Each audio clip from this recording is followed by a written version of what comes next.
अब मैं हमारे आज के मुख्य अतिथि माननीय मुख्यमंत्री, जिन्हें हमें आज हम ही सब प्रतिनिधि को लाइव सुनने का सौभाग्य प्राप्त होगा, ऐसे हमारे माननीय मुख्यमंत्री डॉक्टर मोहन यादव जी को आमंत्रित करती हूँ। आग्रह डॉक्टर मोहन यादव जी से।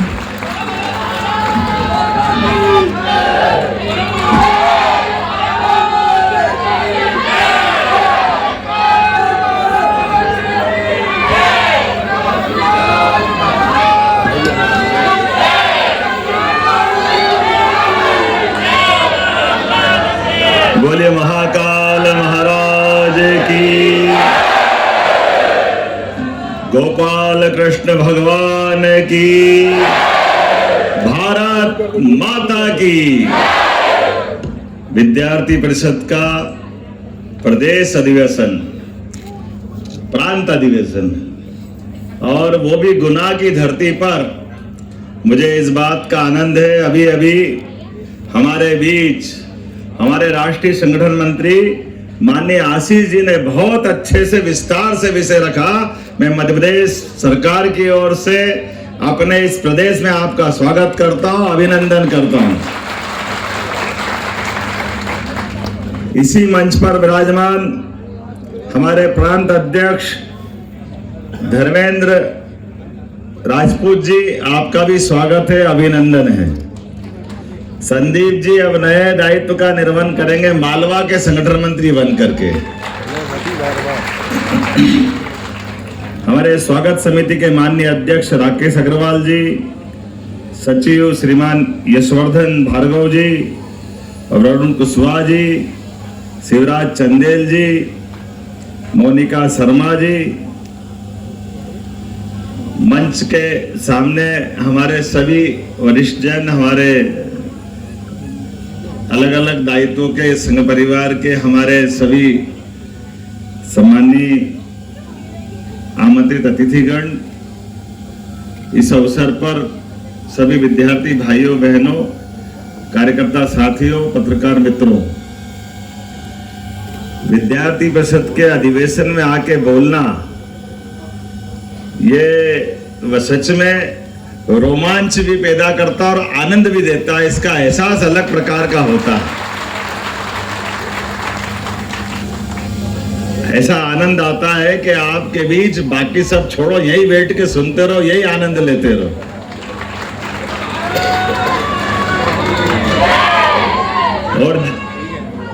और जब वो विद्यार्थी परिषद के हमारे अतीत के कालक्रम पे माननीय संगठन मंत्री प्रांत और राष्ट्रीय संगठन मंत्री ने जो बात कही है, एक एक बात, मुझे इस बात का आनंद है। दुनिया के अंदर बड़े पैमाने पर सब प्रकार की व्यवस्थाओं के आधार पर शिक्षा की जब बात करते हैं तो कई सारे देश अपने आप को गौरवान्वित होते हैं। हमारी ये हार्वर्ड यूनिवर्सिटी है, ऑक्सफोर्ड है, हमने कहा आपके पास सब है, लेकिन विश्वविद्यालय में विद्यार्थी परिषद नहीं है, इसलिए सब फेल है।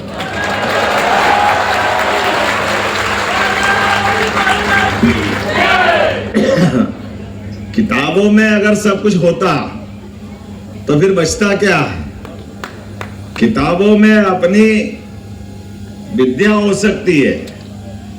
विद्या को चिंतन मनन करने के लिए व्यवहारिक दुनिया में जब तक उसका अनुभव नहीं कराते हैं, तब तक आप छात्र शक्ति की सही अर्थ में उसकी भूमिका के बारे में मूल्यांकन नहीं कर सकते। मुझे इस बात का आनंद है, जब मैं अधिवेशन में बोल रहा हूं तो स्वाभाविक रूप से हमारी परिषद की स्थापना की तरफ जाना पड़ेगा।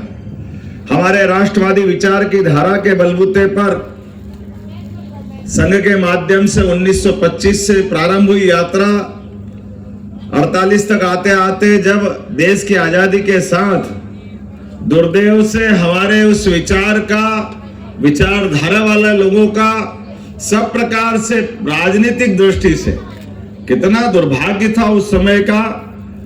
केवल सत्ता के कारण से राष्ट्रवादी विचारधाराओं का जिस प्रकार से दमन किया गया राजनीतिक सत्ताओं द्वारा, ये इतिहास कभी उनको माफ नहीं करेगा। जिनने ये पाप किया है, इस बात की गारंटी मैं पक्का देना चाहूंगा। लेकिन जब अच्छी होना होती है, हम भगवान कृष्ण का जन्म की कल्पना याद करें। भगवान कृष्ण को पैदा होने से ही कंस ने कितने प्रबंध किए थे, क्या क्या नहीं किया। भगवान के पैदा होने के पहले उनके माँ बाप को जेल में डाल दिया। जो कर सकते थे कंस ने सब किया, साथ साथ भाई बहनों को मार दिया। लेकिन भगवान कृष्ण को पैदा होने से कोई रोक पाया क्या? कोई नहीं रोक पाएगा। इसी हमने वो घटना केवल सुनी है, हमारी श्रद्धा है, लेकिन आजादी के समय की ये घटना, ये विद्यार्थी परिषद का जन्म होना, ये नवकृष्ण की जन्म की घटना के बराबर है, इस बात की गारंटी दे सकता है।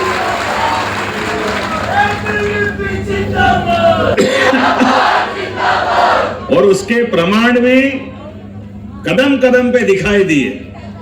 जब विद्यार्थी परिषद ने कहा कि छात्र शक्ति केवल छात्र शक्ति नहीं है, छात्र शक्ति में राष्ट्र शक्ति छिपी हुई है, ये दिशा देने का काम भी किसी ने किया है, तो विद्यार्थी परिषद ने किया। हमें इस बात का आनंद है।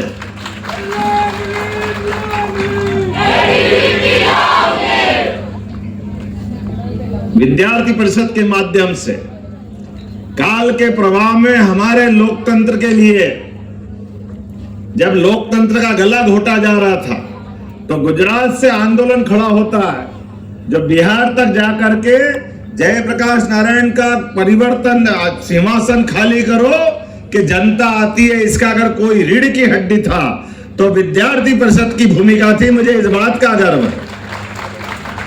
आसपास के देशों को देखो जो हमारी आजादी के साथ आजाद हुए, वहां लोकतंत्र के आते पते नहीं है। आज भारत में लोकतंत्र अगर जिंदा है तो उसमें बड़ी भूमिका विद्यार्थी परिषद की है। हमें इस बात का आनंद है। राष्ट्रीय राजनीति की बात करते हुए केवल एक नहीं, कितने प्रकार के आयाम। आपने कहा कि हमारी आयु सीमा में परिवर्तन होना चाहिए, और ये विद्यार्थी परिषद ही थी जिसने 18 वर्ष के मताधिकार का आग्रह को सरकार को मानने पे मजबूर किया। मुझे इस बात का भी आनंद है। हम अपना वोट देने जाते हैं और वोट दे करके अपनी सरकार चुनते हैं, लेकिन ये अगर अधिकार किसी ने दिलाया है तो विद्यार्थी परिषद के माध्यम से दिया गया है। हमारे शिक्षा व्यवस्था में जो व्यापारीकरण हो रहा था, इसके खिलाफ भी अगर किसी ने आवाज उठाई तो विद्यार्थी परिषद ने आवाज उठाई। शिक्षा नीति में क्या जरूरत है, क्या क्या होना चाहिए, इस दिशा में भी अगर कोई ने ध्यान दिलाया तो विद्यार्थी परिषद के माध्यम से दिलाया है। मैं बहुत सारी बातें बोल सकता हूं, लेकिन मेरी अपनी भी सीमा है, और हमारे अपने मंच ने काफी हद तक उस तरफ ध्यान आकर्षित कर दिया है। मैं मध्य प्रदेश की तरफ आता हूं। जब हमारे प्रदेश में ये सरकार बनी, यशस्वी प्रधानमंत्री श्रीमान नरेंद्र मोदी जी के माध्यम से, यद्यपि 2 बार शिक्षा नीति बदली गई थी, वो दोनों बार की शिक्षा नीति लॉर्ड मेकाले की शिक्षा नीति से कोई अलग नहीं थी, लेकिन इस देश के विचारकों के साथ, बुद्धिजीवियों के साथ 2020 में जब सच्चे अर्थों में नई शिक्षा नीति आई, तो ये शिक्षा नीति ने हमारी जड़ों को अपने प्राचीन आदर्श के साथ खड़ा रखने के लिए, प्राचीन गौरव दिलाने वाली सनातन संस्कृति की उन सारी बातों से जोड़ने का प्रयास किया, जिसके माध्यम से हाँ, हमको लगता है अगर भगवान कृष्ण को याद करते तो इसलिए याद करते कि कंस को मारने के बाद उनने शिक्षा की महत्ता स्थापित की। हमें इस बात का गर्व है, और यह शिक्षा नीति में आना चाहिए। हम जब बात कर रहे हैं कि हमारे देश के अंदर कोई विदेशी मेहमान आए, तो विदेशी मेहमान को हमारी ज्ञान की वो पवित्र गीता, जो कर्मवाद, भक्ति और साथ ही साथ सांख्य योग के दर्शन की तरफ ले जाना चाहती, ऐसी पवित्र गीता को हाथ में नहीं देना चाहिए। कौन रोकेगा? मुझे इस बात की प्रसन्नता नरेंद्र मोदी जी के माध्यम से बदलते दौर के भारत में ये अगर स्थापित हुआ है, तो सबसे बड़ी भूमिका हमारी शिक्षा नीति की भी है और हमारे प्राचीन दर्शन की भी। यहां जब मैं बात कर रहा हूं इस गुना में खरगोन, सागर अपनी सरकार बनने के बाद 3-3 विश्वविद्यालय, तात्या टोपे नाम पे विश्वविद्यालय आपके अपने आंगन में आए हैं, तो यह हमारा सबका सौभाग्य है। विद्यार्थी के लिए उसका विश्वविद्यालय इतनी दूर दूर क्यों होना चाहिए? तात्या टोपे हो, टंट्या मामा हो, रानी अवंतीबाई हो, इनके गौरवशाली इतिहास को कौन भूल सकता है, जिन्होंने अंग्रेज के आगे नहीं दबे, किसी सत्ता के आगे नहीं दबे, लेकिन राष्ट्रभक्ति की मसाल को जलाए रखा। यही पहचान तो विद्यार्थी परिषद की है।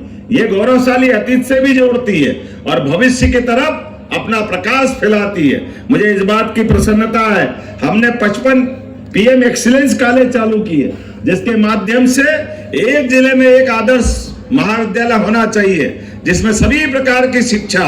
इसीलिए हमने एक और प्रयोग किया है कि कृषि संकाय के आधार पर, अब वो गया जमाना कि केवल एक विषय को खोल करके कॉलेज खोलना पड़े।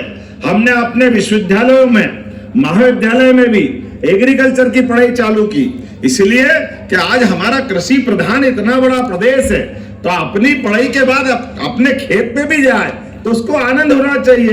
हमारा काम खुद तो करना चाहिए। और दुनिया के अंदर जिस प्रकार से भारत का मान बढ़ रहा, सम्मान बढ़ रहा है, आप अंदाज लगा लो एक बात का, आज हमारे खेत के अंदर कहां इजराइल जो अपने 1 एकड़ में 30 कुंटल सोयाबीन लगाता है, और हमारे यहाँ उल्टा 1 एकड़ में 5 कुंटल हो जाए तो बहुत बड़ी बात।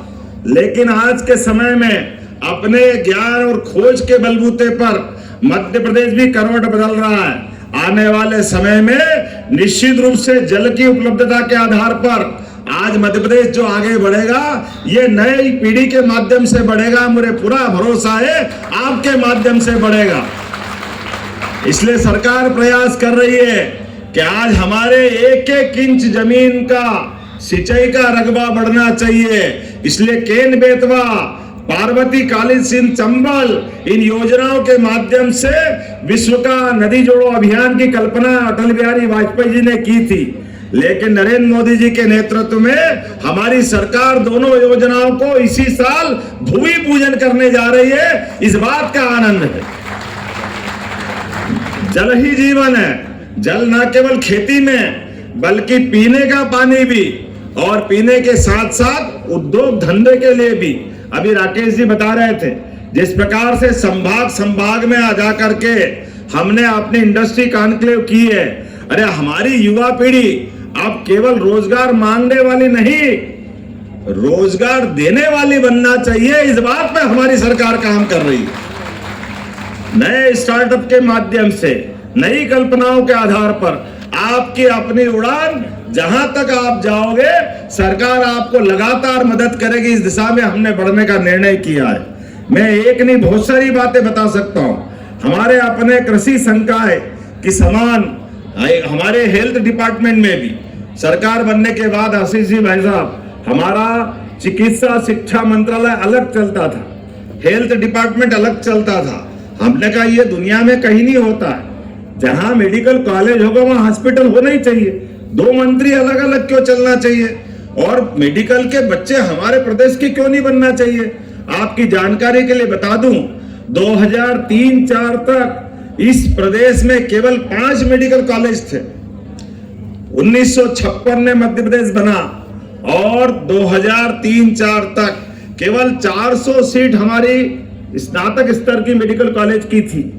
लेकिन आज की स्थिति में जब हमने अपनी सरकार चला रहे हैं, 3 नए मेडिकल कॉलेज, 14 से 3 17 तो हमने अभी 3 कर दिए, और 13 प्राइवेट। 15 साल के अंदर हमारा जो अपनी विचारधारा के बलबूते पे गति बढ़ी, तो आज की स्थिति में 30 मेडिकल कॉलेज मध्य प्रदेश के अंदर है। यह हमारा प्रदेश है, और 5000 मेडिकल के बच्चों की सीट हो गई है। और इसी साल प्राइवेट पीपीपी मॉडल पर हॉस्पिटल हम दे देंगे, मेडिकल कॉलेज कोई और खोल दे। इसमें क्या गलत है? अगर आप कोई इन्वेस्टमेंट की दृष्टि से आना चाहता है, हमारे बच्चों की जो कोई फीस लगेगी, सरकार के नियम कानून का पालन कर लो, उसमें गलत क्या है? तो 30 मेडिकल कॉलेज के बजाय अगले 1 साल में 52 मेडिकल कॉलेज हमारे यहाँ होंगे और 10,000 युवाओं को मेडिकल कॉलेज में प्रवेश मिलेगा। और केवल एलोपैथिक में नहीं, आयुर्वेद में भी इसी प्रकार से 5 मेडिकल कॉलेज इसी साल प्रारंभ हो रहा है। आजादी के बाद पहली बार ऐसा हो रहा है कि 5 मेडिकल कॉलेज की सुविधा हमको मिलने जा रही।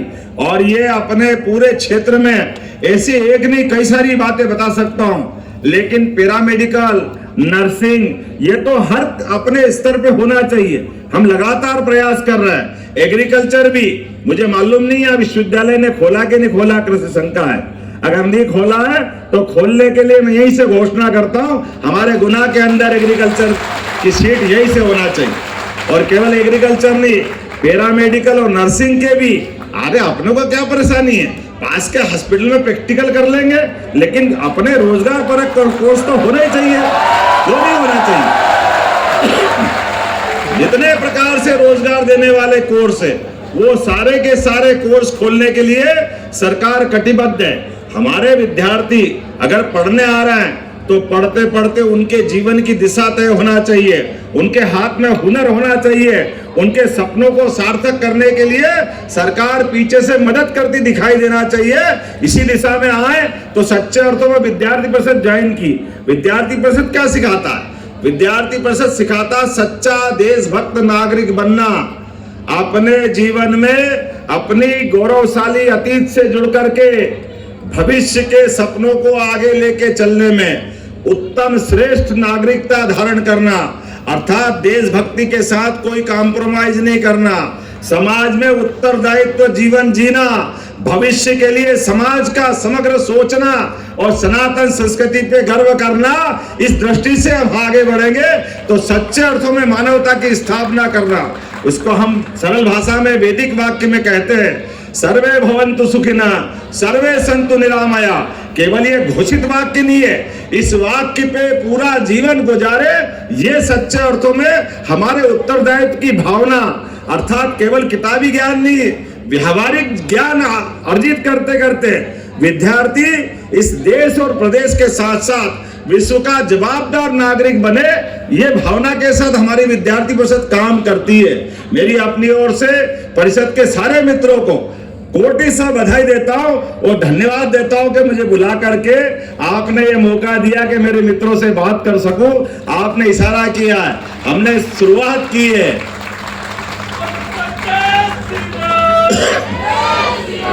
हमने शुरुआत की है कि सरकार के कार्यक्रम सबके साथ होना चाहिए, लेकिन युवाओं के साथ संवाद भी होना चाहिए, उनके साथ बात करके मध्य प्रदेश को विकास की दिशा देना चाहिए। इसलिए इस क्रम में विद्यार्थी परिषद की मदद की आवश्यकता पड़ेगी। आप और हम मिलकर के हमारे संवाद के विषय क्या हो, प्रदेश की आगे की धारा किस दिशा में ले जाना चाहिए, ऐसे बहुत सारे मामलों में विद्यार्थी परिषद का मार्गदर्शन मुझे मिलेगा। इस भावना के साथ पुनः एक बार फिर अधिवेशन की बधाई देता हूं। बहुत बहुत धन्यवाद। भारत माता की जय।